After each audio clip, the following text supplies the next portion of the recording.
अस्सलाम वालेकुम। इस वीडियो में आज हम बात करेंगे फोर्स और मोशन के बारे में। इससे प्रीवियस चैप्टर जो था उसमें हमने सिर्फ स्टडी किया था मोशन के बारे में और उससे रिलेटेड यानी कह लें कि जो डिस्टेंस कवर हो सकता था या जो स्पीड और वेलोसिटी कवर हो सकती थी, जो एक्सेलरेशन प्रोड्यूस हो सकती थी, उन सबको डिस्कस किया गया था एक साथ। लेकिन इस चैप्टर में हम डिस्कस करेंगे कॉजेज़ ऑफ मोशन के अगर बॉडी मूव करती है तो उसके मूव करने की वजह क्या है। तो आज जो हमारे लर्निंग ऑब्जेक्टिव्स हैं वो यहाँ पर मेंशन हुए हुए हैं। तो इस वीडियो में फर्स्ट पार्ट में हम कुछ टॉपिक्स को डिस्कस करेंगे और उसके बाद रिमेनिंग हम सेकंड में लेकर जाएंगे और फिर जो न्यूमेरिकल्स होंगे या प्रॉब्लम्स होंगी वो हम थर्ड में डिस्कस करेंगे। तो सबसे पहले क्या होगा, चैप्टर का इंट्रोडक्शन होगा। इंट्रोडक्शन में ये बताया जाएगा कि जैसे कि काइनेमैटिक्स के बारे में हमने पढ़ा था कि काइनेमैटिक्स क्या थी, स्टडी ऑफ मोशन थी, ठीक है, लेकिन किसके लिहाज से, विदाउट कॉजेज थी। लेकिन ये चैप्टर जो है यानी विद फोर्सेस विद कॉजेज किस में आएगा, डायनामिक्स में आएगा। तो इसकी हम डिटेल से बात करेंगे इंट्रोडक्शन में। इसके बाद हम पढ़ेंगे फोर्स के बारे में, क्योंकि मोशन के बारे में हम चैप्टर नंबर 3 अकॉर्डिंग टू सिन टेक्स्ट बुक बोर्ड में पढ़ चुके हैं। अब फिर इसके बाद हम बात करेंगे उसके लिहाज से यानी फोर्स और मोशन को मिलाकर इन टर्म्स ऑफ डायनामिक्स जो लॉज दिए गए हैं, न्यूटन ने उस पर 3 लॉज दिए और उन 3 लॉज के ज़रिए हमने क्या कंक्लूजन निकाला वो सब हम इसमें डिस्कस करेंगे। फिर हम बात करेंगे मास और वेट की इन टर्म्स ऑफ केमिस्ट्री और in terms of common perspective. अगर हम बात करें तो हमारे लिए मास और वेट दोनों एक ही चीज़ें हैं, लेकिन इन टर्म्स ऑफ फिज़िक्स ये एक इंटायरली चेंज क्वांटिटी हैं और दोनों में काफ़ी सारे डिफरेंसेस मेंशन हैं। तो वो सारे डिफरेंसेस हम स्टडी करेंगे कि मास और वेट को हम एक क्यों नहीं कंसीडर करते, what are the reasons behind that. इसके बाद हम बात करेंगे टेंशन के बारे में कि टेंशन किस फोर्स को कहा जाता है, कौन सी फोर्स है, और इससे रिलेटेड 2 केसेस यानी कह लें कि 2 डेरिवेशंस हैं वो भी यहाँ पर की जाएंगी। इसके बाद फिर हम बात करेंगे मोमेंटम के बारे में। मोमेंटम टर्म एक कॉमन टर्म है जो आपने तकरीबन those who are match lovers, जो मैचेस वगैरह देखना, क्रिकेट वगैरह में इन्वॉल्व होना पसंद करते हैं, they hear this term momentum. Commonly ये टर्म सुनी जाती है, लेकिन ये है क्या चीज़, वी विल स्टडी नाउ। इसके बाद फिर बात करेंगे फ्रिक्शन की। फ्रिक्शन वेल नोन है आपके लिए कि ये क्या चीज़ होती है, लेकिन यहाँ पर हम इसको थोड़ा डिटेल से पढ़ेंगे कि इसके एडवांटेजेस क्या हैं, डिसएडवांटेजेस क्या हैं और इसको हम किस तरीके से रिड्यूस कर सकते हैं। तो ये सारी चीज़ें यहाँ पर डिस्कस की जाएंगी। फिर इसके लिहाज से एक छोटी सी डेरिवेशन आती है फॉर्मूला ड्राइव करने के लिए, उसको भी हम यहाँ पर डिस्कस करेंगे। फिर लास्ट में हम क्या करेंगे, इस चैप्टर की जितनी भी प्रॉब्लम्स होंगी, जितने भी फॉर्मूलाइज से रिलेटेड प्रॉब्लम्स होंगी, उन सबको हम एक साथ एक अलग पार्ट में डिस्कस करेंगे। तो सबसे पहले हम स्टार्ट करेंगे अपना फर्स्ट पार्ट यानी इंट्रोडक्शन से। अब हम बात करेंगे फोर्स के बारे में कि फोर्स क्या चीज़ होती है। लेकिन फोर्स के बारे में डिस्कस करने से पहले हम थोड़ा सा इंट्रोडक्शन चैप्टर का देखेंगे। यहाँ पर पहले किसके बारे में बताया जा रहा है, मैकेनिक्स के बारे में। मैकेनिक्स क्या है, मैकेनिक्स स्टडी ऑफ मोशन है, यानी हम ये भी कह सकते हैं कि it is the branch of physics. Physics की एक ब्रांच है जिसमें हम किसके बारे में पढ़ते हैं, मोशन के बारे में पढ़ते हैं। इसके बाद मैकेनिक्स की 2 ब्रांच हैं, एक काइनेमैटिक्स और एक डायनामिक्स। काइनेमैटिक्स में किसके बारे में पढ़ा जाता है, काइनेमैटिक्स में पढ़ा जाता है स्टडी ऑफ मोशन के बारे में, लेकिन without reference to the causes of motion. यानी कि हम कॉज को डिस्कस नहीं करेंगे कि मूवमेंट हुई है तो क्यों हुई है, जैसा कि चैप्टर 3 में हमने डिस्कस किया था। चैप्टर 3 में क्या पढ़ा था हमने, चैप्टर 3 में हमने सिर्फ ये पढ़ा था कि मोशन क्या होती है और इसकी कितनी टाइप्स हैं, और जब मोशन प्रोड्यूस होती है तो डिस्टेंस कवर होता है या डिस्प्लेसमेंट कवर होता है, या तो फिर हमने स्पीड, वेलोसिटी और एक्सेलरेशन को डिस्कस किया था और उसके लिहाज से इक्वेशंस ऑफ मोशन डिस्कस की थी। लेकिन अब ये तो काइनेमैटिक्स में था, लेकिन अब जो हम डिस्कस करेंगे वो डायनामिक्स में करेंगे। डायनामिक्स क्या है, डायनामिक्स मैकेनिक्स की ही सब ब्रांच है। इसमें हम मोशन के बारे में पढ़ेंगे, लेकिन with reference to the causes of motion, यानी कि हम उन वजूहात को भी पढ़ेंगे जिनकी वजह से मूवमेंट होती है, कि अगर मोशन हो रही है तो वो क्यों हो रही है, उसके पीछे कितनी तरह की फोर्सेस इन्वॉल्व हैं, कौन कौन सी फोर्सेस मूवमेंट करवा सकती हैं, और अगर ऑब्जेक्ट मूव कर रहा है तो उस पर, या फिर वो अगर रेस्ट में भी है तो उस पर कितने तरह की फोर्सेस एक्ट कर रही हैं। क्योंकि अगर ऑब्जेक्ट रेस्ट में भी होता है तो वो फोर्सेस की वजह से ही होता है, विदाउट फोर्सेस यहाँ पर कोई भी काम नहीं हो रहा होता। ठीक है, तो हम कॉज ऑफ मोशन पढ़ेंगे कि अगर ऑब्जेक्ट ने मूव किया है तो क्यों किया है, तो ये डायनामिक्स में। So this chapter is about dynamics. तो सबसे पहले हम अब किसके बारे में पढ़ेंगे, अब हम पढ़ेंगे फोर्स के बारे में, काइनेमैटिक्स में डायनामिक्स के बाद। अब फोर्स क्या है, फोर्स एक एजेंट है जो क्या करेगा, किसी भी ऑब्जेक्ट को या तो मूव करवाएगा, या तो मूव करवाने की कोशिश करेगा, या तो फिर रोकेगा या रोकने की कोशिश करेगा। ठीक है, ये एक एजेंट है जो क्या करता है, किसी भी ऑब्जेक्ट को मूव करवाएगा। तो मूव करवाने के लिए हम एग्जाम्पल ले सकते हैं, लाइक जब हम साइकिल चला रहे होते हैं या बॉल को थ्रो करते हैं, या इस तरह कोई भी चीज़ जिसमें आप मूव करवाना चाह रहे हैं और वो मूव कर रही है, जैसे कि बॉल को थ्रो किया तो बॉल ने मूव करना शुरू किया, साइकिल को चलाना शुरू किया तो वो चलना शुरू हो गई। इसी तरह वो ऑब्जेक्ट्स जिनको हम मूव करवा रहे हैं, तो वो जो मूव करवाने के लिए फोर्स अप्लाई हो रही है वो किस में आएगी, वो फोर्स ही कहला रही है। इसके बाद फिर उसी तरह जिस तरह के ऑब्जेक्ट को मूव करवाने की कोशिश करे, एक तो मूव करवा दे कि फोर्स अप्लाई की गई और ऑब्जेक्ट ने मूव करना शुरू कर दिया, लेकिन एक अगर ऑब्जेक्ट पर फोर्स अप्लाई की लेकिन उसने मूव करना शुरू नहीं किया, तो इसका मतलब ये नहीं है कि उसके पीछे फोर्स नहीं है, उसके पीछे भी फोर्स है, लेकिन ऑब्जेक्ट की मूवमेंट नहीं हो रही क्योंकि वो इतनी ज़्यादा नहीं है कि ऑब्जेक्ट मूव करने लग जाए। जैसा कि इफ़ आई कंसीडर, अगर मैं बात करूं इस वॉल की, तो अगर मैं वॉल को मूव करवाना शुरू करूं तो वॉल मूव नहीं करेगी। इसी तरह अगर हम कोई हैवी व्हीकल की बात करें, अगर हम उस पर मैकेनिकल फोर्स यानी कि हम खुद फोर्स अप्लाई करें बगैर किसी एजेंट के, तो वहाँ पर वो ऑब्जेक्ट मूव नहीं कर सकता। It doesn't mean that we didn't apply the force, we applied the force but we didn't get the respected result. तो बिल्कुल इसी तरह यहाँ पर क्या कह रहे हैं कि टेंड्स टू प्रोड्यूस मतलब कि ऑब्जेक्ट को मूव करवाने की कोशिश करे। इसी तरह अब आगे लिखे विच स्टॉप्स मतलब कि जो कि ऑब्जेक्ट को रोके या रोकने की कोशिश करे, आगे लिखा हुआ है, और टेंड्स टू स्टॉप यानी कि रोकने की कोशिश करे। तो ऑब्जेक्ट को रोका जाए लेकिन या तो वो रुक जाएगा या तो वो नहीं रुकेगा बल्कि मूव करता रहेगा। इसकी एग्जांपल्स भी हम ले लेते हैं। लेट्स सपोज अब एक तो प्लेयर ने बॉल को फेंका लेकिन दूसरे ने उसको कैच किया, तो क्या हुआ, एक ने फेंका तो एक ने मूव करवाया, लेकिन जिसने कैच किया उसने क्या किया, बॉल को रोक दिया।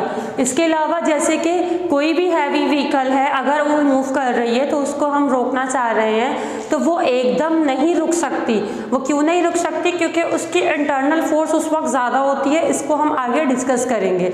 लेकिन अब वो नहीं रुक रही, वो मूव करती जा रही है, it doesn't mean that it does not have a force, उस पर भी फोर्स अप्लाई हो रही है, लेकिन वो अलग बात है कि वो हमें वैसा रिजल्ट नहीं दे पा रही, तो वहाँ पर भी फोर्स इन्वॉल्व हो रही है। अब तक आपने जो डेफिनेशन पढ़ी थी फोर्स की, if you can say that, बहुत यानी कह लें कि नॉर्मल ग्रेड्स पर वो क्या थी, वो push and pull is called force थी। लेकिन अब हम इस डेफिनेशन को डिटेल से डिस्कस करेंगे because you are studying physics now not science. ये डेफिनेशन आपने तब पढ़ी थी जब आप साइंस पढ़ते थे, अब आप फिजिक्स पढ़ रहे हैं। तो फिजिक्स क्या कहती है कि जब किसी ऑब्जेक्ट पर फोर्स अप्लाई की जाए तो इसका मतलब ये है कि उसको मूव करवाया जा रहा है, या उसको मूव करवाने की कोशिश की जा रही है, या उसको रोका जा रहा है, या तो उसको रोकने की कोशिश की जा रही है। इसकी बहुत सारी एग्जाम्पल है। If you focus on our environment, हम अपने एनवायरनमेंट पे फोकस करें, you can see the fan, movement of fan. अब फैन क्या कर रहा है, फैन कंटिन्यूसली मूव कर रहा है और हवा दे रहा है, तो वहाँ पर जो उसकी मूवमेंट हो रही है, हम क्या करते हैं, हम तो सिर्फ एक बटन दबाते हैं और फैन चलना शुरू हो जाता है। तो यहाँ पर हो क्या रहा है कि वहाँ पर जो चार्जेस मौजूद है वो उनको फोर्स मिलती है और जिसकी वजह से वो फैन को चला देते हैं, जिसकी वजह से फैन की मूवमेंट शुरू हो जाती है। तो इसके पीछे भी फोर्स है। इसी तरह हम व्हीकल्स की बात करें, गाड़ियों की बात करें, तो हम क्या करते हैं, हम उनको फोर्स देते हैं तो ऑब्जेक्ट मूव करता है। अगर हम उनको फोर्स ना दें, किसी भी ऑब्जेक्ट को फोर्स ना दें तो वो मूव नहीं कर सकता। लाइक इफ़ आई सपोज मेरे हाथ में ये मार्कर है, अगर मैं इस मार्कर को मूव ना करवाऊँ, मैं इस बोर्ड पर कुछ भी ना लिखूँ, मैं बस इसको स्टॉप करके रखूँ, तो यहाँ पर ये मूव तब तक नहीं करेगा जब तक मैं इसको मूव ना करवाऊँ।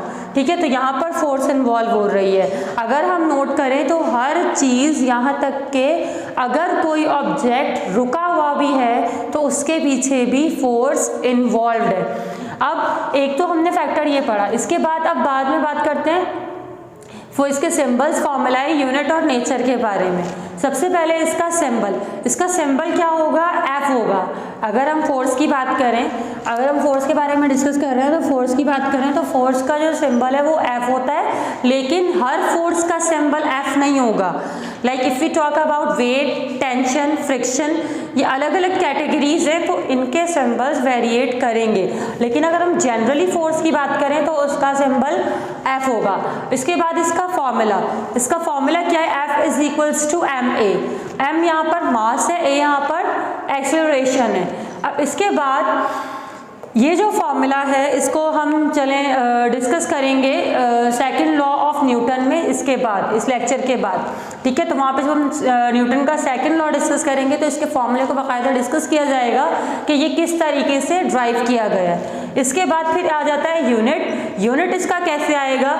जैसे कि अब तक मैं बताती रही हूँ कि हम यूनिट निकालते हैं फॉर्मूले से। अगर हम फॉर्मूले को नोट करें तो इसमें ये क्या है? मास। तो मास का यूनिट क्या होता है? kg। SI यूनिट, तो यहाँ पर SI यूनिट क्या आ गया? kg आ गया। इसके बाद ये क्या है? ये एक्सेलरेशन है। तो एक्सेलरेशन का यूनिट आप प्रीवियस चैप्टर में, चैप्टर 3 में, according to state textbook board, वहाँ पर पढ़ चुके हैं कि एक्सेलरेशन का यूनिट क्या होता है? मीटर पर सेकेंड स्क्वायर। अब मास का यूनिट kg था, एक्सेलरेशन का मीटर पर सेकेंड स्क्वायर था, दोनों को मिलाकर इनका यूनिट क्या बन गया? kg मीटर पर सेकेंड स्क्वायर। अब ये यूनिट 3 यूनिट्स पे कंसिस्ट कर रहा है, क्योंकि kg अलग यूनिट है और बाकी मीटर अलग यूनिट है और सेकंड अलग यूनिट है। तो ये 3 अलग अलग यूनिट्स हैं। तो अगर हम इसको मिलाकर एक यूनिट बनाना चाहें तो वहाँ पर ऑलरेडी इसका यूनिट एक डिस्कस हुआ है, जो कि इस पूरे को मिलाकर क्या कहा गया? न्यूटन कहा गया। न्यूटन SI यूनिट है फोर्स का। जब भी कोई यूनिट अमूमन 2 या 3 यूनिट से ज़्यादा एक्सीड कर जाता है तो उसको साइंटिस्ट रिप्लेस करके एक सिंगल यूनिट देते हैं। तो यहाँ पर जो सिंगल यूनिट दिया गया वो न्यूटन दिया गया। न्यूटन क्यों दिया गया? क्योंकि Newton is the scientist who discuss about force. इसने फोर्स पर 3 लॉज दिए, तो इसी वजह से इसने अपने नाम पर इस यूनिट को रखा। इसके बाद अब हम बात करते हैं इसकी नेचर की। इसकी नेचर वेक्टर होगी। फोर्स कोई भी हो, जैसी भी हो, उसकी नेचर हमेशा वेक्टर होगी। वेक्टर क्यों होगी? क्योंकि फोर्स ऑलवेज नीड डायरेक्शन। इसके लिए डायरेक्शन को स्पेसिफाई करना ज़रूरी है। जैसे कि अगर मैं कह रही हूँ कि मैं इस मार्कर से लिख रही हूँ तो मेरी जो फोर्स है वो बोर्ड की डायरेक्शन में अप्लाई हो रही है, तो डायरेक्शन रिक्वायर्ड है, that's why it is vector. अगर हम वॉक करते हैं तो वॉक कर रहे हैं तो वो एक पर्टिकुलर डायरेक्शन में वॉक कर रहे हैं। Like if we move forward, अगर हम आगे आते हैं तो हमारी मूवमेंट आगे होगी, तो जिसकी वजह से हमें एक पर्टिकुलर डायरेक्शन मिल चुकी है। अगर हम पीछे मूव कर रहे हैं तो वहाँ पर क्या है कि बैकवर्ड फोर्स लगेगी, तो इस वजह से क्या होगा? डायरेक्शन एक स्पेसिफिक मौजूद है, जिसकी वजह से इसको वेक्टर कंसीडर किया जाता है। अब ये तो हमने बात की फोर्स के बारे में। फोर्स का एक डिस्टॉर्शन इफेक्ट है कि ये किसी भी ऑब्जेक्ट में डिस्टॉर्शन भी क्रिएट कर सकती है, यानी कि ये उसकी शेप को चेंज कर सकती है। शेप को कैसे चेंज करेगी? यहाँ पर हमने इसकी 3 एग्जाम्पल लिखी हुई हैं। सबसे पहली एग्जाम्पल स्प्रिंग की। अगर हम स्प्रिंग को फोर्स दें तो स्प्रिंग को फोर्स देंगे तो क्या होगा? ये स्प्रिंग अगर पहले देखें तो नॉर्मल हालत में था, लेकिन नॉर्मल हालत से फिर क्या हुआ? जब इसको फोर्स दी गई, इसको बोथ साइडेड फोर्स मिली, यानी कि एक इसको लेफ्ट में मिली और एक राइट में मिली। तो लेफ्ट राइट में जब बोथ साइड इसको फोर्स मिली तो क्या हुआ, ये एक्सपेंड हो गया। और जब ये एक्सपेंड हुआ तो अगर हम इसको ज़्यादा फोर्स देंगे तो ये अपनी वापस इस कंडीशन में नहीं आएगा, बल्कि क्या हो जाएगा, डीफॉर्म हो जाएगा। अब जब ये डीफॉर्म हो जाएगा तो इस वजह से अब क्या हुआ, इसकी शेप में चेंज आ गया।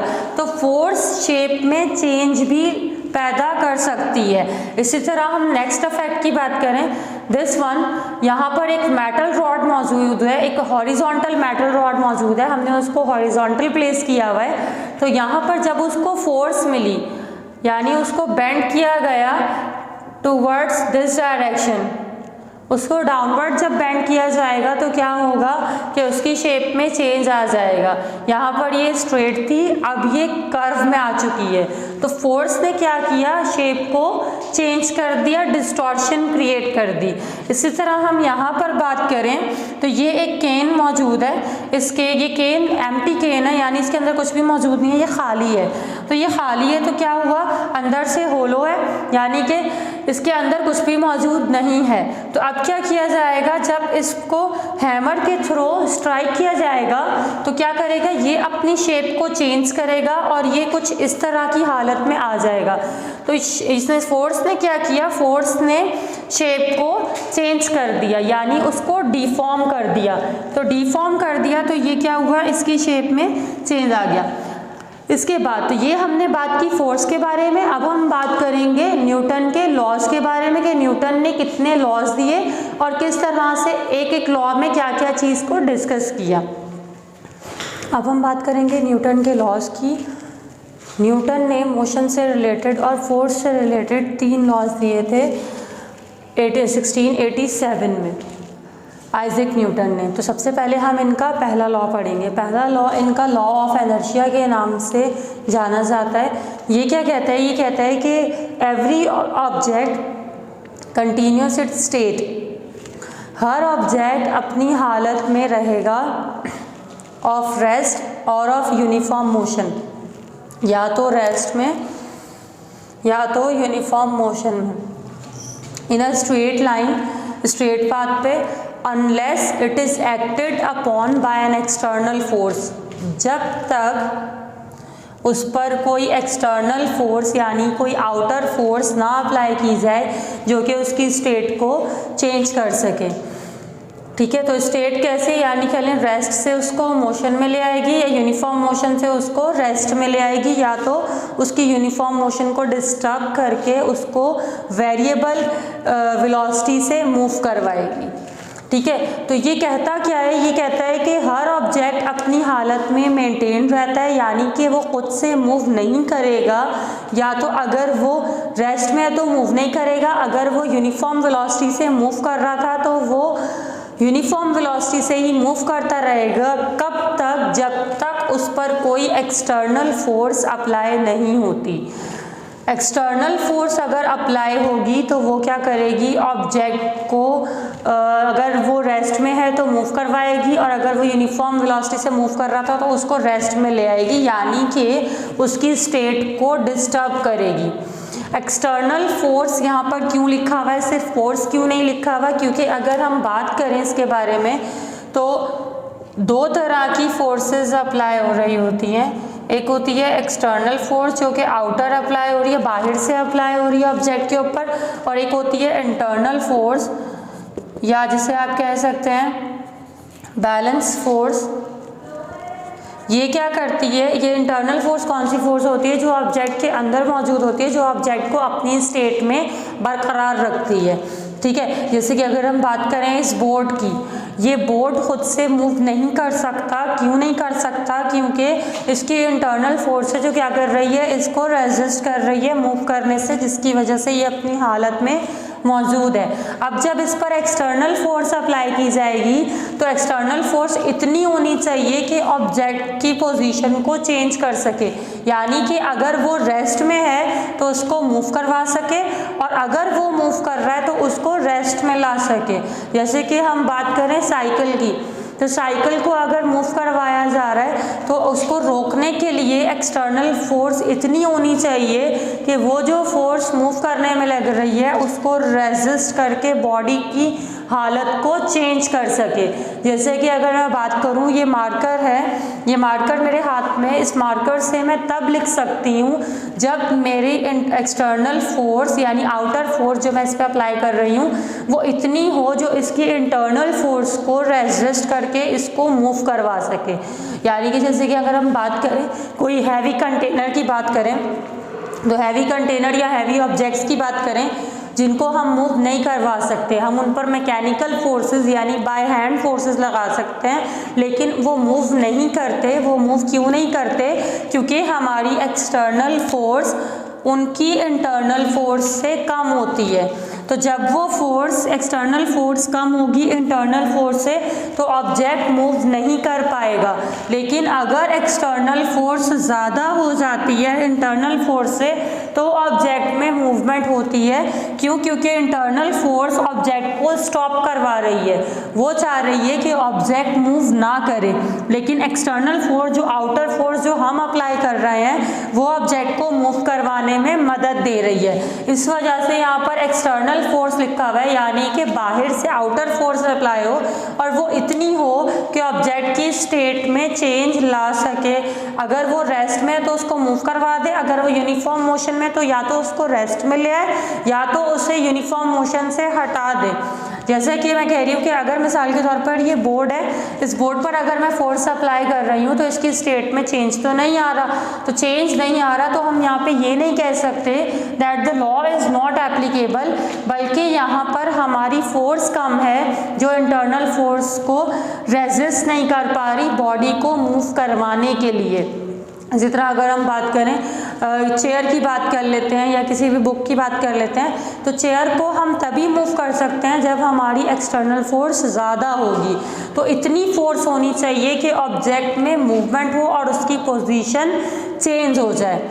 अब ये जो इंटरनल फोर्स है या आप कह सकते हैं इंटरनल कैपेबिलिटी है जो कि ऑब्जेक्ट को रेजिस्ट करती है, मूव नहीं करने देती, इस प्रॉपर्टी को ऑब्जेक्ट के हम नाम देते हैं इनर्शिया का।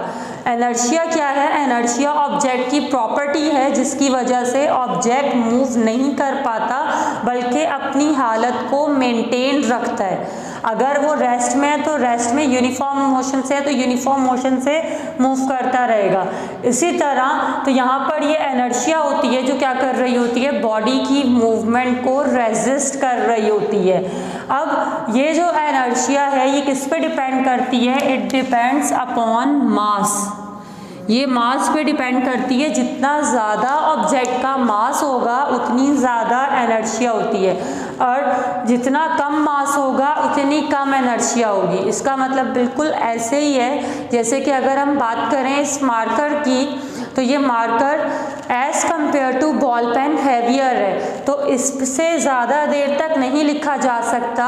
क्यों नहीं लिखा जा सकता? Because it's heavier, it is having greater mass as compare to the ball pen. लेकिन अगर हम बॉल पेन की या इंक पेन की बात करें तो उससे हम ज़्यादा लिख सकते हैं, स्मूथली लिख सकते हैं। क्यों? क्योंकि उसका मास कम है। इसी तरह जब आप पेपर कर रहे होते हैं या आप टेस्ट वगैरह दे रहे होते हैं तो आप लाइटर से लाइटर पेन यूज़ करते हैं। क्यों? क्योंकि जब पेन लाइटर होगा तो उसकी इनर्शिया भी कम होगी, जिसकी वजह से आपको एक्सटर्नल फोर्स पेन को इतनी नहीं देनी पड़ेगी लिखने के लिए। लेकिन अगर आप कोई हैवियर पेन यूज़ करें, कोई भारी पेन यूज़ करें, तो उससे जब आप लिखेंगे तो कुछ ही देर में आपके हाथ दर्द करने लग जाएंगे। क्यों दर्द करने लगेंगे? क्योंकि वहाँ पर बॉडी का मास ज़्यादा है, यानी पेन का या मार्कर का मास ज़्यादा है, जिसकी वजह से उसकी इनर्शिया भी ज़्यादा है। और जब इनर्शिया ज़्यादा है तो आप ज़्यादा देर तक नहीं लिख पा रहे, क्योंकि आपकी एक्सटर्नल फोर्स शुरू में तो आपने ज़्यादा अप्लाई की, लेकिन यू आर लिविंग बॉडी, तो क्योंकि आप लिविंग बॉडी हैं तो आपकी फोर्स क्या होगी एज़ कम्पेयर टू, अगर हम बात करें आपकी एक्सटर्नल फोर्स इंटरनल फोर्स से आहिस्ता आहिस्ता डिक्रीज़ होती रहेगी। तो जब वो फोर्स डिक्रीज़ होगी तो क्या होगा? एक वक्त आएगा कि आप लाइटर से लाइटर ऑब्जेक्ट को भी हाथ में नहीं रख सकते। यही वजह है जिसकी वजह से हम कितना ही लाइटर ऑब्जेक्ट क्यों ना हो, हम उसको ज़्यादा देर तक ग्रिप नहीं कर सकते। क्यों नहीं कर सकते? क्योंकि वो कंटिन्यूसली हम पर एनर्शिया अप्लाई करता है, यानी कि हम कह सकते हैं इंटरनल फोर्स अप्लाई करता है, जिसकी वजह से हम क्या कर रहे होते हैं, हमें दर्द होना शुरू हो जाता है और हमारी ग्रिप कमज़ोर हो जाती है। क्योंकि हम लिविंग बॉडी है, हमारी एक्सटर्नल फोर्स डिक्रीज़ होती है, लेकिन नॉन लिविंग बॉडीज़ की फोर्स डिक्रीज़ नहीं होती, वो एक कांस्टेंट यानी कह लें इंटरनल फोर्स लगा रहे होते हैं, या आप कह लेते हैं कांस्टेंट एनर्शिया रख रहे होते हैं अपने मास के लिहाज से, बिल्कुल मास डिपेंडेंट है, जिसकी वजह से यहाँ पर क्या हो रहा होता है, हमारी फोर्स कम हो रही होती है। तो inertia is the measure of mass. हम ये भी कह सकते हैं कि एनर्शिया जितनी ज़्यादा होगी उतना ज़्यादा मास होगा, यानी हैवियर बॉडीज़ में एनर्शिया ज़्यादा होती है, लाइटर बॉडीज़ में एनर्शिया कम होती है। तो हम ये भी कह सकते हैं एनर्शिया इज़ मास डिपेंडेंट, मास पे डिपेंड करने वाली प्रॉपर्टी है। अब इससे रिलेटेड, इस लॉ से रिलेटेड हम एक एग्जाम्पल स्टडी कर रहे हैं यहाँ पर। इसकी मैंने डायग्राम यहाँ पर ड्रॉ की हुई है। ये हो क्या रहा है, यहाँ पर एक ग्लास मौजूद है और इस ग्लास के ऊपर एक कार्ड रखा हुआ है, पोस्ट कार्ड रखा हुआ है, या कोई भी कार्ड आप कंसीडर कर सकते हैं। उसके ऊपर एक कॉइन रखा हुआ है। अब होगा क्या, अभी ये तीनों रेस्ट में मौजूद हैं, इन पर कोई भी एक्सटर्नल फोर्स अप्लाई नहीं हो रही जो इसको क्या कर सके, डिफॉर्म कर सके, या कह सकते हैं कि इसकी शेप में चेंज ला सके। ठीक है, लेकिन जब हम क्या करेंगे, इस कॉइन को जब हम क्या करेंगे, डिस्टर्ब करवाएंगे या इस पर फोर्स अप्लाई करेंगे, तो क्या होगा, ये कॉइन जब ये कॉइन पर फोर्स लगाएंगे, या तो हम कह सकते हैं कि इस कार्ड पर फोर्स लगाएंगे तो क्या होगा, कॉइन डिस्टर्ब होगा, या अगर सिर्फ नॉर्मली हम कार्ड पर भी फोर्स लगाएंगे कॉइन को हटाकर, तो कार्ड को जब हटाया जाएगा तो कॉइन स्टेबल नहीं रहेगा, बल्कि ये ग्लास के अंदर चला जाएगा।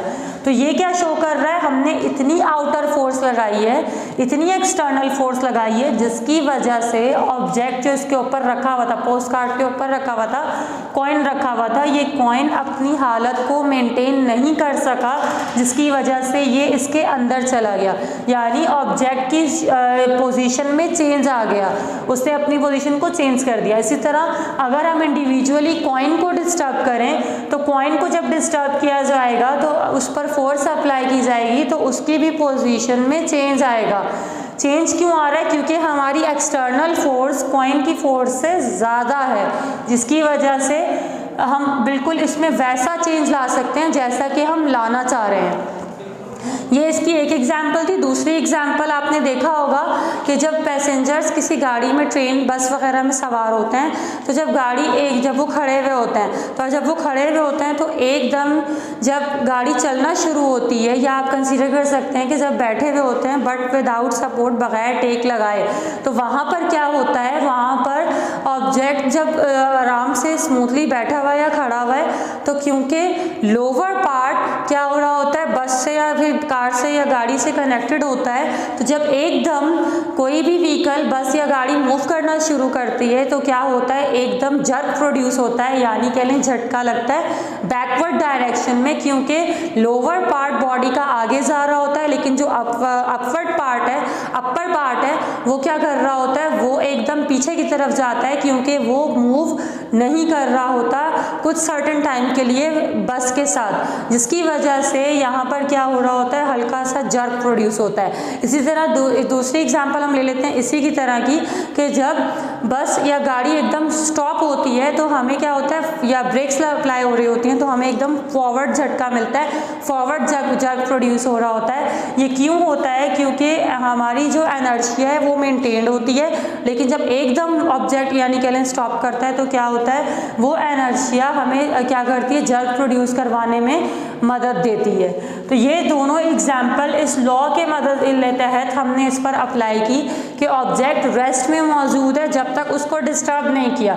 जब हमने डिस्टर्ब किया, लोअर पार्ट को डिस्टर्ब किया, तो अपवर्ड पार्ट ऑटोमेटिकली डिस्टर्ब हुआ, क्योंकि पूरे में ओवरऑल एक ही एनर्शिया अप्लाई हो रही थी। तो यहाँ तक हमने डिस्कस किया फर्स्ट लॉ। अब हम बात करेंगे सेकंड लॉ की।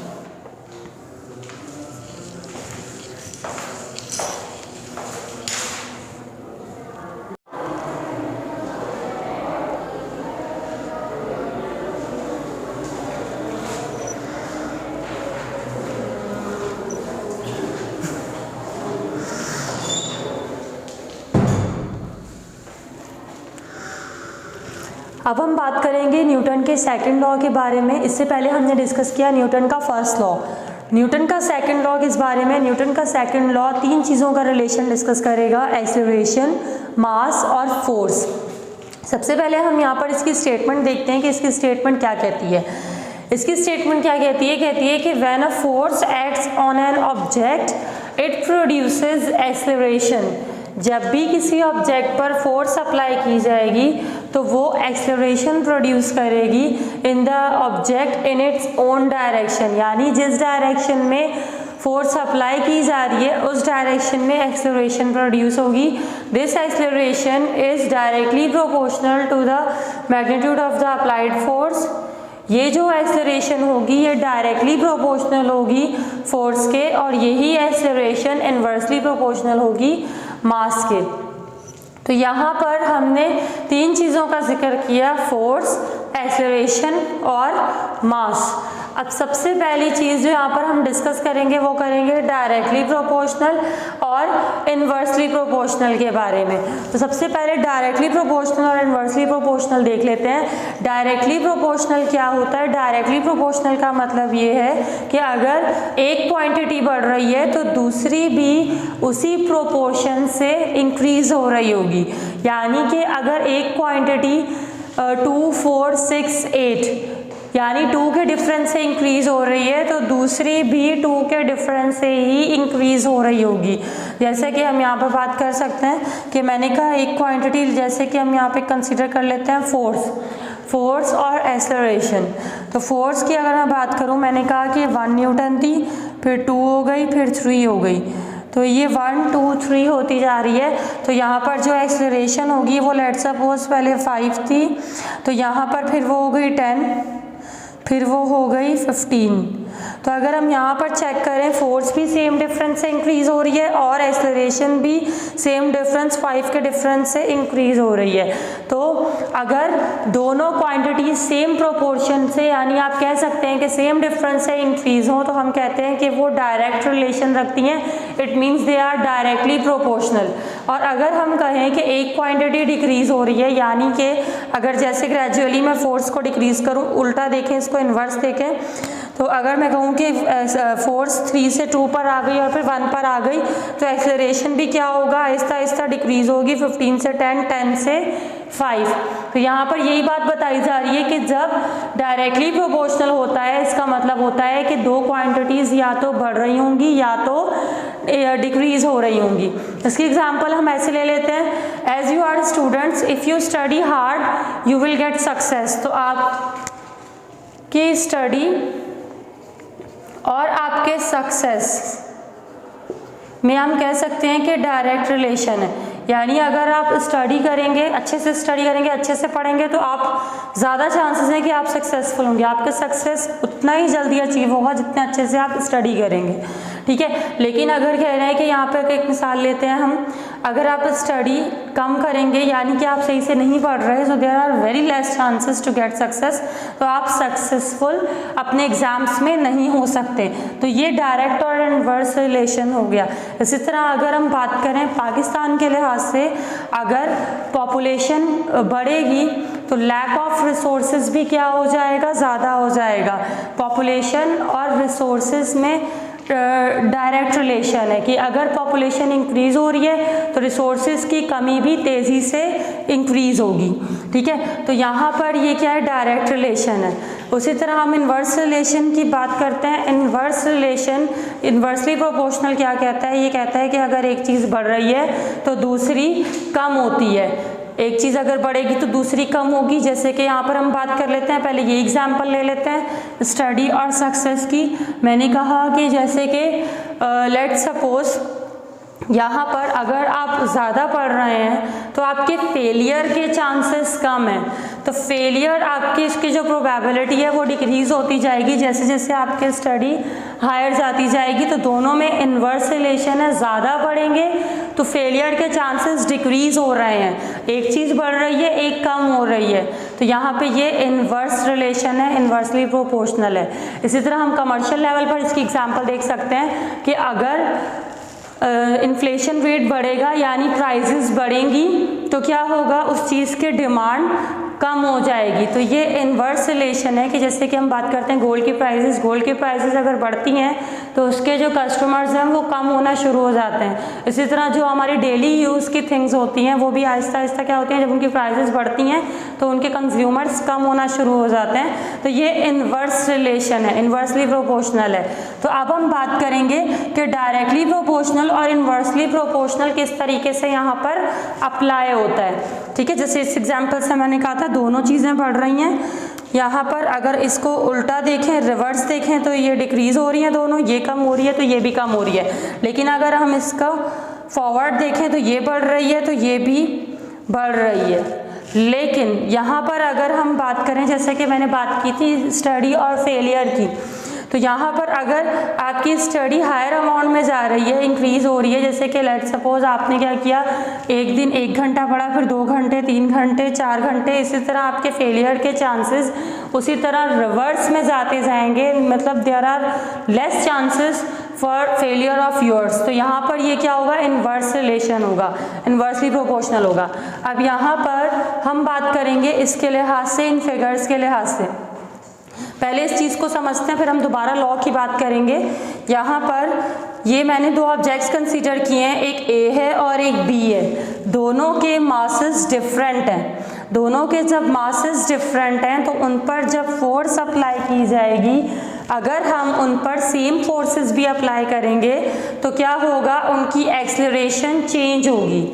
ठीक है, डिफरेंट मासेस हमने लिए, ये लाइटर है, ये हैवियर है, तो अगर दोनों पर सेम फोर्सेस अप्लाई करेंगे तो क्या होगा, फर्स्ट में जो एक्सेलरेशन होगी, इस वाले में, फर्स्ट वाले में जो एक्सेलरेशन होगी वो as compare to this one क्या होगी, कम होगी। तो सेकंड वाले की एक्सेलरेशन ज़्यादा है क्योंकि उसका मास कम है, तो मास कम होने की वजह से उसकी एक्सेलरेशन ज़्यादा प्रोड्यूस हो रही है। और इसी तरह अगर हम फोर्स की बात करें तो फोर्स यहाँ पे हमने कांस्टेंट रखी हुई है। तो ये हमने बात की यहाँ पर। इसके बाद अब दूसरी फिगर हम देखें तो यहाँ पर क्या होगा, यहाँ पर अगर हम डिफरेंट फोर्स अप्लाई कर रहे हैं लेकिन मासेस सेम है, मासेस सेम है, ये भी ए ऑब्जेक्ट है, ये भी वाई ऑब्जेक्ट है, ए ऑब्जेक्ट है, उसी तरह का दूसरा ऑब्जेक्ट है, तो दोनों पर हमने डिफरेंट फोर्सेस अप्लाई की तो दोनों की एक्सेलरेशन भी क्या होगी, डिफरेंट प्रोड्यूस होगी। ठीक है, तो जितनी ज़्यादा इस पर फोर्स अप्लाई होगी उतनी ज़्यादा इसमें एक्सेलरेशन प्रोड्यूस होगी, और उसी तरह जितनी ज़्यादा इस पर फोर्स अप्लाई होगी उतनी ज़्यादा इसमें एक्सेलरेशन प्रोड्यूस होगी। तो इससे हमें पता लग रहा है कि फोर्स और एक्सेलरेशन में डायरेक्ट रिलेशन है, यानी कि कोई भी ऑब्जेक्ट है लाइक दिस मार्कर, मैं इस मार्कर पर फोर्स अगर अप्लाई करूं तो मैं इसको ज़्यादा फोर्स देकर अगर थ्रो करूं तो ये ज़्यादा आगे जाएगा क्योंकि एक्सेलरेशन ज़्यादा प्रोड्यूस होगी। लेकिन अगर मैं इस पर कम फोर्स अप्लाई कर रही हूं तो ये कम आगे जाएगा।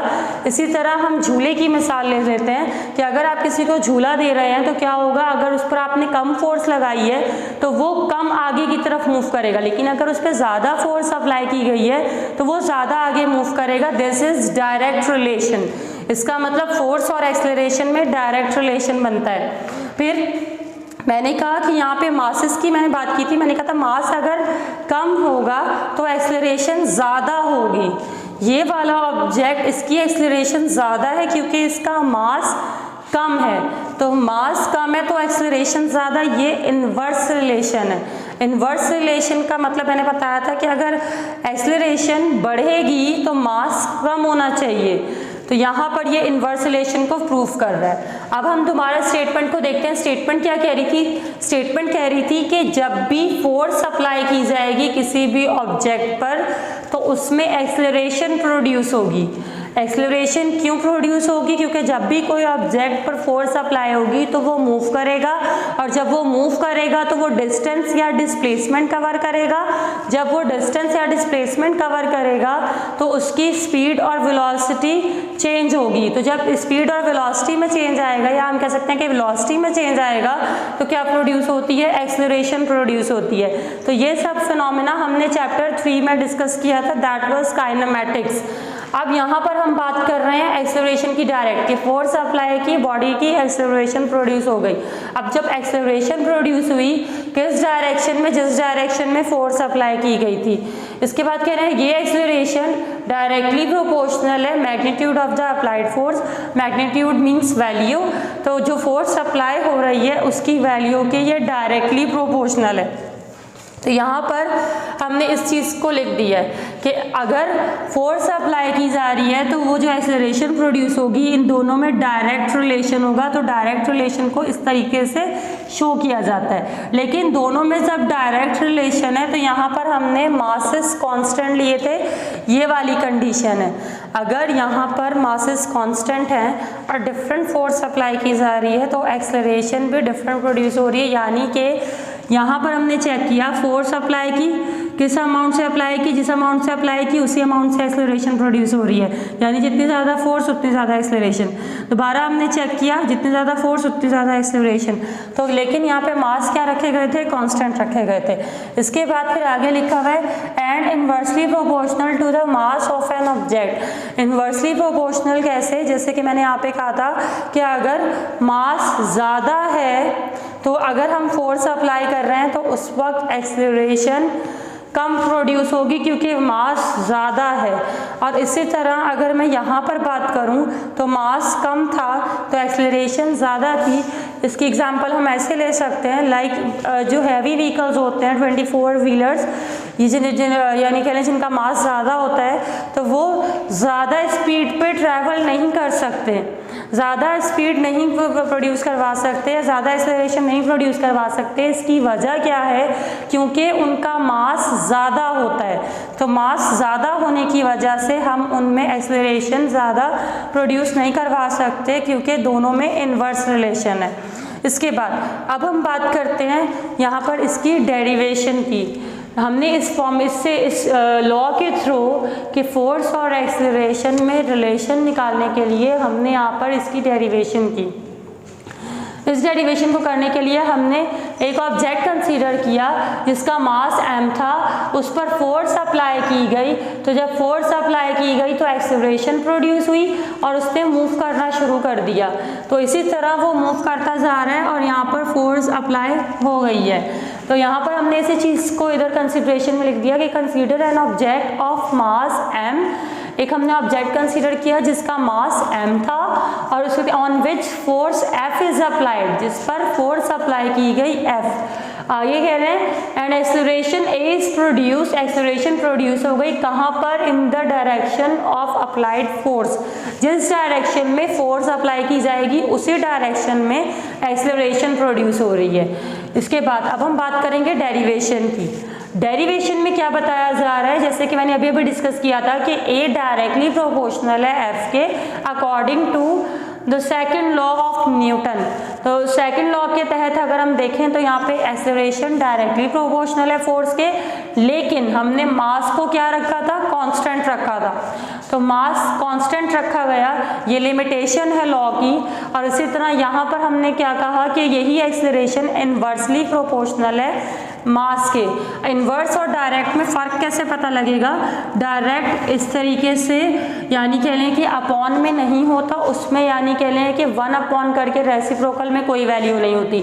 इन्वर्स रिलेशन हमें कैसे पता लगता है, उसमें 1 अपॉन करके यानी रेसिप्रोकल वैल्यू यूज़ हो रही होती है, तो जिससे पता लग जाता है कि वो इन्वर्स है। लेकिन डायरेक्ट और इन्वर्स के लिए जो सिंबल यूज़ होता है वो एक ही यूज़ होता है। तो यहाँ पर अब यहाँ पर जो इक्वेशन, ये तो 1 थी, इक्वेशन 2 क्या कह रही है कि यही एक्सेलरेशन इन्वर्सली प्रोपोर्शनल है मास के, यानी कि जितना ज़्यादा मास होगा उतनी कम एक्सेलरेशन होगी, जैसा कि अभी अभी हमने बात की। अब यहाँ पर कह रहे हैं कि फोर्स क्या होगी, कांस्टेंट होगी। फोर्स को कांस्टेंट रखना पड़ेगा, जैसे कि यहाँ पर बताया गया था फर्स्ट वाली फिगर में कि अगर फोर्स कांस्टेंट होगी और मास डिफरेंट होंगे और एक्सेलरेशन भी क्या होगा, फिर डिफरेंट प्रोड्यूस होगी। तो हमने यहाँ पे फोर्स को कांस्टेंट करके देखा, ये लिमिटेशंस हैं, ठीक है। यहाँ पर फिर ये आ गई इक्वेशन 2। अब यहाँ पर ये लेफ्ट साइड में A और यहाँ पर भी लेफ्ट साइड में A, दोनों सेम है। तो जब दोनों सेम है तो हमारे पास 2 पॉसिबिलिटी होती है, या कंबाइन करें या कंपेयर करें। We prefer combining of equations. Why?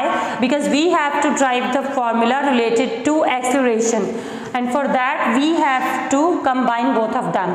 तो यहाँ पर हमने क्या किया, दोनों को कंबाइन किया, इक्वेशन 1 और 2 को कंबाइन किया तो एक्सेलरेशन एक दफ़ा आ गया। जब कंबाइन करते हैं तो जो लेफ़्ट साइड होती है वो ऐसे ही आ जाती है, अगर यानी वो सेम है तो वो एक ही दफ़ा लिखी जाती है, कंपेयर में वो एलिमिनेट हो जाती है। लेकिन फिर यहाँ पे क्या हुआ, राइट साइड में f को, ये न्यूमरेटर था, इसके नीचे डिनोमिनेटर 1 था, तो न्यूमरेटर को हमने न्यूमरेटर से मल्टीप्लाई किया तो f को 1 से मल्टीप्लाई किया, f आ गया, और ये डिनोमिनेटर था तो डिनोमिनेटर को डिनोमिनेटर से मल्टीप्लाई किया, 1 को m से, तो क्या आ गया, m आ गया। और यहाँ पर एक्सेलरेशन डायरेक्टली प्रोपोर्शनल है f अपॉन m के। अब इधर क्या किया जाएगा, whenever we remove the sign of proportionality, जब भी प्रोपोर्शनैलिटी का साइन हटाया जाएगा, we use two things that is equals to and constant. Constant is decided by the scientist himself. यहाँ पर हमने क्या किया, प्रोपोर्शनल को जब हटाया तो इक्वल्स टू आ गया और कांस्टेंट क्या आया, k आ गया। तो k यहाँ पर कांस्टेंट ऑफ प्रोपोर्शनैलिटी कंसीडर किया जा रहा है, इसको जो नाम दिया न्यूटन ने वो कांस्टेंट ऑफ प्रोपोर्शनैलिटी कहा। इसके बाद ये m यहाँ पर डिवाइड में, when it is in divide so on the left side it will be in multiplied, तो यहाँ पे ये मल्टीप्लाई में होगा तो m को इधर ले गए तो ये हो गया ma is equals to kf।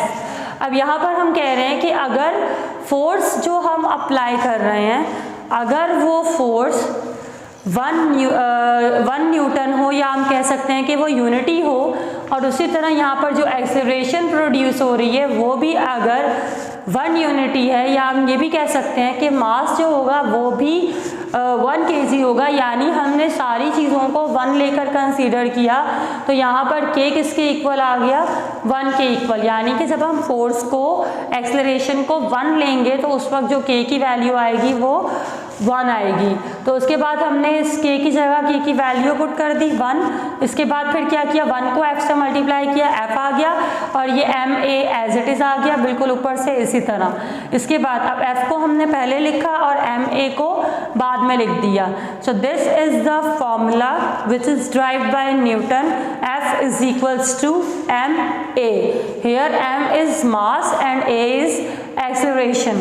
तो ये फॉर्मूला जो हमने फोर्स की डेफिनेशन डिस्कस की थी, तो हमने वहाँ पर इसको डिस्कस किया था कि फोर्स का फॉर्मूला जो यूनिवर्सली यूज़ होता है वो F is equals to ma है, लेकिन आगे डिफरेंट फोर्सेस से इसके फॉर्मूले को यानी रिन्यूअल करके, या हम कह सकते हैं कि इसको चेंज करके आगे फिर डिफरेंट फॉर्मूला डिफरेंट फोर्सेस के निकाले जाते हैं। तो यहाँ पर अब कह रहे हैं कि फोर्स का यूनिट जो होता है न्यूटन। अब न्यूटन को हम डिफाइन कर रहे हैं कि अगर एक्सेलरेशन 1 मीटर पर सेकेंड स्क्वायर प्रोड्यूस हो और बॉडी का मास 1 kg हो, तो हम कहते हैं कि वहाँ पर जो फोर्स अप्लाई हुई है वो 1 न्यूटन है। तो 1 न्यूटन फोर्स की कंसीडर की जाती है जब यहाँ पर मास 1 kg और एक्सेलरेशन 1 मीटर पर सेकेंड स्क्वायर हो। तो यहाँ पर हम जब भी यूनिट को डिफाइन करेंगे इन टर्म्स ऑफ फिजिक्स, हम हमेशा यूनिटी के लिए डिफाइन करते हैं, यानी कि हम सारी क्वांटिटीज़ को 1 लेकर फिर यूनिट को डिफाइन कर रहे होते हैं। तो यहाँ तक हमने पढ़ा सेकंड लॉ। अब हम बात करेंगे थर्ड लॉ की। अब हम बात करेंगे न्यूटन के थर्ड लॉ के बारे में। न्यूटन का थर्ड लॉ भी मोशन से रिलेटेड ही है, मोशन और फोर्स से रिलेटेड। ये क्या कहता है, ये कहता है कि हर बॉडी या जो एक्शन कर रही होगी उसका अपोजिट रिएक्शन होगा और वो इक्वल इन मैग्नीट्यूड होगा। ठीक है, टू एवरी एक्शन, हर रिएक्शन के लिए there is always an equal and opposite reaction. हमेशा उसका इक्वल और अपोजिट रिएक्शन होगा। कैसे, जैसे कि अगर हम बॉल को वॉल की तरफ थ्रो करें तो वॉल की तरफ हम जितना ज़्यादा फोर्स से उसको थ्रो करेंगे उतना ही ज़्यादा फोर्स से वो हमारी तरफ आएगी। तो ये क्या हो रहा है, हमने एक्शन किया, हमने बॉल को वॉल की तरफ फेंका, this is action and we applied the force of action, और बदले में बॉल ने क्या किया, एज अ रिएक्शन फोर्स लगाकर उस बॉल को वापस हमारी तरफ फेंका। तो यहाँ पर जितनी फोर्स हम अप्लाई करेंगे उतनी ही बॉल की तरफ से प्रोड्यूस होगी, और वो होगा क्या, रिएक्शन अपोजिट होगा, यानी कि जिस डायरेक्शन में हमने बॉल को थ्रो किया है उस डायरेक्शन में बॉल हमारी तरफ नहीं आएगी, बल्कि जिस डायरेक्शन में क्या किया है हमने उसको थ्रो किया हुआ है उसके अपोजिट डायरेक्शन में, यानी हमारी तरफ वापस ये आएगी। तो ये क्या है, ये नेगेटिव साइन क्या शो कर रहा है, नेगेटिव साइन यहाँ पे शो कर रहा है अपोजिट डायरेक्शन। जब भी नेगेटिव साइन आएगा तो वहाँ पर वो हमेशा अपोजिट डायरेक्शन को शो कर रहा होता है फिज़िक्स में, कि फोर्सेस जो हैं वो अपोजिटली एक्ट कर रही हैं, यानी कि अगर एक्शन इस तरफ हो रहा है तो हमें रिएक्शन इस तरफ मिलेगा अपोजिटली। तो ये लॉ ऑफ न्यूटन था जो किसके बारे में था, एक्शन और रिएक्शन के बारे में। इससे रिलेटेड हम एग्जांपल कंसीडर कर सकते हैं, जैसा कि यहाँ पर बुक से ही रिलेटेड हमने 2 एग्जांपल यहाँ पर लिखी हुई बनाई हुई हैं। ये 2 फिगर्स बनाई हुई हैं। 2 फिगर्स यहाँ पर क्या इंडिकेट कर रही हैं, अगर हम फर्स्ट फिगर की बात करें तो यहाँ पर ये जो बुक रखी हुई है टेबल के ऊपर, ये बुक रेस्ट में मौजूद है, ये स्टेशनरी है। ये स्टेशनरी क्यों है, क्योंकि इस पे 2 फोर्सेस अप्लाई हो रही हैं, क्योंकि फिज़िक्स ये कहती है कि जब ऑब्जेक्ट रेस्ट में भी होता है तब भी उस पर फोर्सेस होती हैं जो कि उसको रेस्ट में मेंटेन कर रही होती हैं। ठीक है, तो यहाँ पर अगर हम बात करें ये ऑब्जेक्ट रेस्ट में है, क्यों, क्योंकि इस पर जो फोर्सेस अप्लाई हो रही हैं वो सारी, उनका जो रिज़ल्ट आ रहा है वो ज़ीरो है। यानी कि अगर मैं बात करूँ यहाँ पर तो इसका वेट जो है, इसका वेट डाउनवर्ड लग रहा है। वेट एक फोर्स है जो क्या करता है, अर्थ की तरफ बॉडी को अट्रैक्ट कर रहा होता है। We will discuss it now. इसके बाद अब यहाँ पर वेट इसका डाउनवर्ड लग रहा है, तो वेट के अपोजिट में प्रोड्यूस होने वाली फोर्स, यानी ये एक्शन था तो इसके अपोजिट में जो रिएक्शन हो रहा है वो कौन सा है, वो आर है। आर यहाँ पर क्या है, आर इंडिकेट्स नॉर्मल रिएक्शन। ये नॉर्मल रिएक्शन को इंडिकेट करता है। नॉर्मल रिएक्शन मींस जो कि वेट के अपोजिट में लगने वाली फोर्स होती है, जो कि ऑब्जेक्ट को नीचे की तरफ डाउनवर्ड नहीं जाने देती, बल्कि वेट को बैलेंस करके क्या करती है, दोनों फोर्सेस जब इक्वल हो जाती हैं, तो जब इक्वल होती हैं तो वहाँ पर कोई भी नेट फोर्स नहीं बचती। नेट फोर्स कब बचती है, ऑब्जेक्ट कौन सी फोर्स के फेवर में काम करता है, जो ज़्यादा होती है।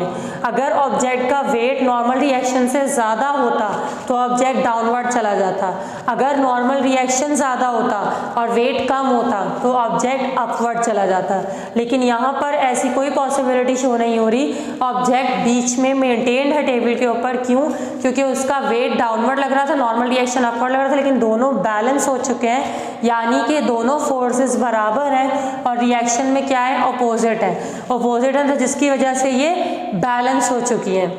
इसी तरह अगर हम रॉकेट की बात करें, रॉकेट का जो इंजन होता है उसमें कंबशन हो रही होती है। कंबशन रिएक्शन के थ्रू उसमें गैसेस प्रोड्यूस हो रही होती हैं फ्यूल के जलने की वजह से।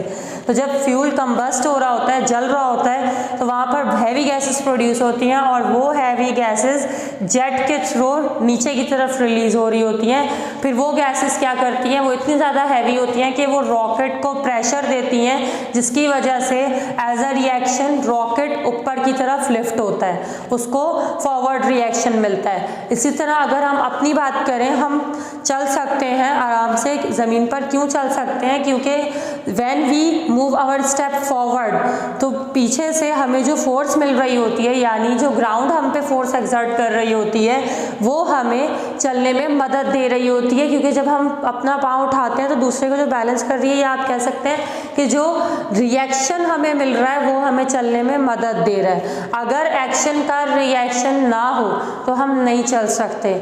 when you move your step forward you can feel it yourself। आप भी महसूस कर सकते हैं कि आपको ज़मीन से एक रिएक्शन मिल रहा होता है जो कि आपके फुट को मदद दे रहा होता है आगे चलने के लिए। इसी तरह अगर मैं अपना हाथ बोर्ड पर रखूं, मैं जितना ज़्यादा हाथ अपना बोर्ड पर ज़ोर से रखूंगी उतना ज़्यादा मुझे फील होगा कि बोर्ड मुझ पर एक फोर्स अप्लाई कर रहा है। तो वो जो फोर्स मेरे अप्लाई करने के बाद मुझे मिल रही है वो रिएक्शन है। तो हर फोर्स का रिएक्शन होता है। ऑब्जेक्ट 2 फोर्सेस के अंडर एक्ट कर रहा होता है। अगर एक फोर्स उसको मूव करवाने में मदद कर रही है तो दूसरी उसको रोकने में भी मदद कर रही होती है। तो अगर मूव करवाने वाली फोर्स ज़्यादा है तो ऑब्जेक्ट मूव करेगा, लेकिन अगर रोकने वाली फोर्स ज़्यादा है तो ऑब्जेक्ट रुक जाएगा। लेकिन अगर दोनों बराबर हो गई तो ऑब्जेक्ट ना मूव करेगा और ना यानी कह लें कि रुकेगा, तो ऐसा भी हो सकता है कि वो यूनिफॉर्म वेलोसिटी से मूव करना शुरू कर दे। इसी तरह जैसे कि हमने एक गेम देखी है tug of war. Tug of war में क्या हो रहा है, दो राइवल टीम्स होती हैं और दोनों राइवल टीम्स अपोजिटली फोर्सेस लगा रही होती हैं। अगर दोनों राइवल टीम्स की फोर्सेस बराबर हैं तो बराबर फोर्सेस होने की वजह से उसमें कोई भी यानी कह लें कि जो वो रोप होती है वो किसी तरफ भी बेंड नहीं कर रही होती। लेकिन अगर एक तरफ से फोर्स कम या ज़्यादा होती है तो हमें उसी लिहाज से रिएक्शन दिख रहा होता है। एक टीम या तो क्या होती है, गिर जाती है, या तो दूसरी टीम जो होती है वो स्टेबल रह जाती है। तो यहाँ पर हमने बात की न्यूटन के थर्ड लॉ की। अब आगे चलकर हम बात करेंगे मास और वेट के डिफरेंसेस। जैसे कि हमने वेट को यहाँ पर डिस्कस किया कि वेट वो फोर्स है जो कि बॉडी यानी कहने लगा रही होती है अर्थ की तरफ, या आप ये भी कह सकते हैं कि अर्थ की तरफ से जो फोर्स प्रोड्यूस हो रही होती है वो वेट होती है। ठीक है, तो इसके बारे में हम डिस्कस करेंगे अब मज़ीद आगे। अब हम बात करेंगे comparison between mass and weight की, कि मास और वेट में क्या क्या डिफरेंसेस हैं। अगर हम कॉमन टर्म्स में देखें, कॉमन एस्पेक्ट से देखें, तो मास और वेट को हम एक ही कंसीडर करते हैं, लेकिन इन टर्म्स ऑफ फिजिक्स ये दोनों इंटायरली चेंज क्वांटिटीज़ हैं। तो यहाँ पर हमने तकरीबन इसके 6 डिफरेंसेस मेंशन किए हुए हैं। सबसे पहला जो डिफरेंस आता है इसमें वो आता है इसकी डेफिनेशन का। इसकी डेफिनेशन का फ़र्क है। मास क्या है, मास क्वांटिटी ऑफ मैटर है, यानी कि कोई भी सब्सटेंस है तो उसकी कितनी क्वांटिटी मौजूद है किसी भी चीज़ के बनाने में, वो उसका मास बना रहा होता है। ठीक है, जैसे कि अगर मेरे हाथ में ये मार्कर है तो मैं इस मार्कर की बात करूँ तो ये मार्कर इसकी जो क्वांटिटी है, इसमें जो प्लास्टिक की या जो इस मटेरियल की क्वांटिटी इसके अंदर यूज़ हो रही है इस मार्कर को फॉर्म करने के लिए, वो इसका मास बना रहा होता है। तो क्वांटिटी ऑफ मैटर, मैटर कोई भी हो सकता है। अगर हम बात करते हैं चेयर की, तो चेयर में जो वुड यूज़ हो रहा है या जो उसके अंदर छोटी छोटी चीज़ें ग्लू वगैरह यूज़ हो रहा है या नट्स यूज़ हो रहे हैं, तो ये सारे मिलके क्या बनाएंगे, उसका मास बनाएंगे। ठीक है, उसके अलावा लेकिन अगर हम ऑन द कॉन्ट्ररी वेट को देखें तो वेट क्या है, वेट फोर्स है। वो फोर्स है जिसकी वजह से या जिसकी मदद से अर्थ क्या करती है, ऑब्जेक्ट को अपनी तरफ अट्रैक्ट करती है। जैसे कि अगर मैं बात करूं, जैसे मैंने अभी थर्ड लॉ के लिए बात की थी कि अगर मैंने कहा कि ये एक सब्सटेंस है या एक ये ऑब्जेक्ट है, तो अगर इस ऑब्जेक्ट की हम बात करें तो इस ऑब्जेक्ट पर 2 फोर्सेस अप्लाई हो रही हैं। एक डाउनवर्ड है, जो डाउनवर्ड अप्लाई हो रही है वो वेट है, और उसी को बैलेंस करके करने के लिए एक फोर्स अप्लाई हो रही है जो कि नॉर्मल रिएक्शन थी। यानी ये फोर्स जो प्रोड्यूस हो रही है ये रिएक्शन ही है एक तरह का, जो कि वेट के अगेंस्ट में लग रहा है, जिसकी वजह से ऑब्जेक्ट रेस्ट में होता है। अब वेट क्या करता है, वेट ऑब्जेक्ट को डाउनवर्ड खींचता है। ठीक है, किसकी तरफ, अर्थ के सेंटर की तरफ। यानी कि अगर मैं कह रही हूँ ये मार्कर मेरे हाथ में है तो इस पर अट्रैक्शन है जो कि क्या कर रहा है, अपनी तरफ ऑब्जेक्ट को खींच रहा है, तो वो अट्रैक्शन क्या कहला रहा है, वेट कहला रहा है। तो वेट फोर्स है और मास क्वांटिटी है। सबसे पहला डिफरेंस इनमें डेफिनेशन का ही है। इसके बाद बात करते हैं इसके सिंबल और फॉर्मूले की। वेट का सिंबल W होता है और यहाँ पर मास का सिंबल M होता है, स्मॉल m। इसके बाद इनका अगर फॉर्मूला देखा जाए तो जो मास का फॉर्मूला बनता है वो बनता है न्यूटन सेकंड लॉ से। न्यूटन का सेकंड लॉ क्या कह रहा था, F = ma। तो इससे अगर हम देखें तो a यहाँ पर किसमें मल्टीप्लाई में, नीचे जाकर क्या हो जाएगा, डिवाइड हो जाएगा। तो किसके इक्वल आ गया, m के इक्वल आ गया।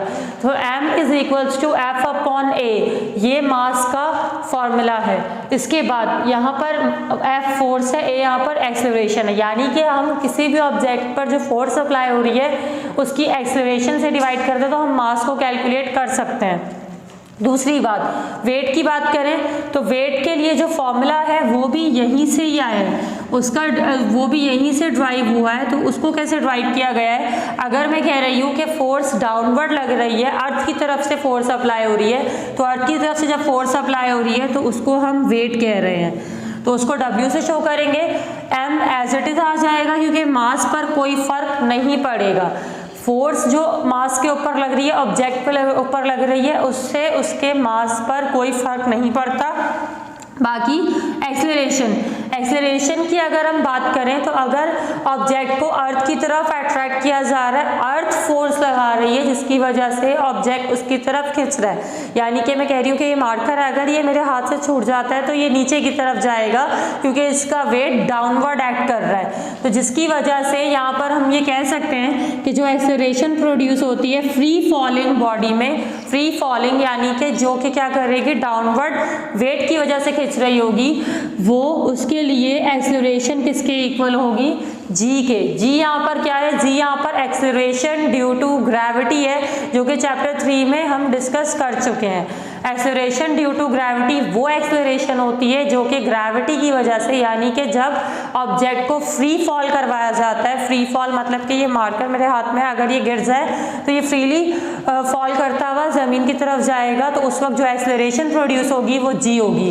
तो इस एक्सेलरेशन की जगह यहाँ पर क्या आ जाता है, जी आ जाता है। तो W किसके इक्वल हो जाता है, mg। तो ये फॉर्मूला किसका है, ये फॉर्मूला वेट का है। इसके बाद हम बात करते हैं इसके यूनिट की। इसका यूनिट मास के लिए अगर देखा जाए तो क्या होगा, SI यूनिट की हम बात करें तो SI यूनिट मास का किलोग्राम होता है। यहाँ पर हमने SI यूनिट्स मेंशन किए हुए हैं, तो SI यूनिट यहाँ पर किलोग्राम है मास के लिए, और बाकी जो वेट के लिए यूज होता है वो न्यूटन यूज होगा। क्यों, क्योंकि जैसे कि मैंने पहले भी डिस्कस किया था कि कोई भी फोर्स होगी उसके लिए जो यूनिट होगा वो हमेशा न्यूटन होगा। बस हमें ये पता होना चाहिए कि ये फोर्स है।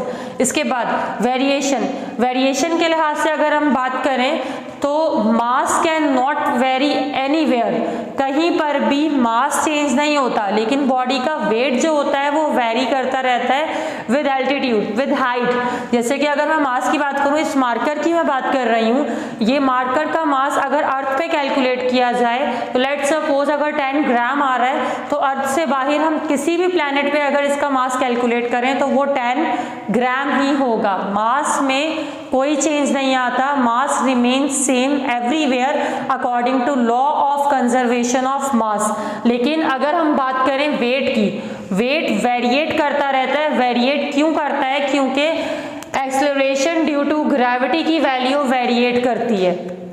चैप्टर 7 में हम डिस्कस करेंगे यहाँ पर कि एक्सेलरेशन ड्यू टू ग्रेविटी की वैल्यू कैसे वेरिएट करती है, लेकिन अर्थ से अगर कोई ऑब्जेक्ट बाहर जाता है तो उसकी एक्सेलरेशन ड्यू टू ग्रेविटी की वैल्यू वेरिएट करती है, जिसकी वजह से उसका वेट वेरिएट करता है। तो अगर अर्थ पे ऑब्जेक्ट का जो वेट है वो लाजमी नहीं है कि बाकी प्लैनेट्स पे भी हो, जिसकी वजह से अगर हम मून पे चेक करें तो मून पर ऑब्जेक्ट स्टेबली वॉक नहीं कर सकता। क्यों नहीं कर सकता, क्योंकि वहाँ पर ग्रेविटी बहुत कम है, जिसकी वजह से एक्सेलरेशन ड्यू टू ग्रेविटी की वैल्यू लो होती है। तो लो होने की वजह से वहाँ पर वेट लो होता है, जिसकी वजह से बॉडी वहाँ पे फ्लोट कर रही होती है। तो यहाँ पर ये हमने बात की कि इसकी वेरिएशन की मास कांस्टेंट रहता है और वेट एल्टीट्यूड के साथ यानी हाइट के साथ वेरिएट करता है। नेचर की बात करें तो मास स्केलर क्वांटिटी है। स्केलर क्यों है, क्योंकि अगर हम चेक करें इसको डायरेक्शन की ज़रूरत नहीं है। अगर मैं इस मार्कर की बात कर रही हूँ, इस मार्कर के मास की बात करती हूँ, तो मास आइडेंटिफाई करने के लिए मुझे इसकी डायरेक्शन नहीं चाहिए। तो mass has no direction, that's why it is scalar. लेकिन अगर हम बात करें वेट की, वेट वेक्टर है। वेक्टर क्यों है, because it always acts in downward direction. तो ये हमेशा डाउनवर्ड एक्ट कर रहा होता है, जिसकी वजह से ये वेक्टर है, क्योंकि हमें डायरेक्शन स्पेसिफिकली मालूम है।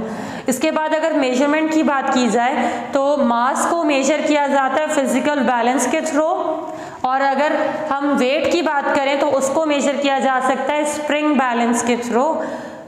फिजिकल बैलेंस के थ्रू सिर्फ मास फाइंड किया जाएगा, उसके ज़रिए वेट नहीं फाइंड किया जा सकता। लेकिन अगर हम वेट फाइंड करने के लिए बात करें तो स्प्रिंग बैलेंस में बॉडी को हैंग करके उसका वेट फाइंड किया जा सकता है। ये प्रैक्टिकल वे में हम इसको डिस्कस करेंगे प्रैक्टिकल्स में। तो यहाँ तक हमने डिस्कस किया मास और वेट के डिफरेंसेस। अब हम डिस्कस करेंगे टेंशन और उससे रिलेटेड केसेस के बारे में।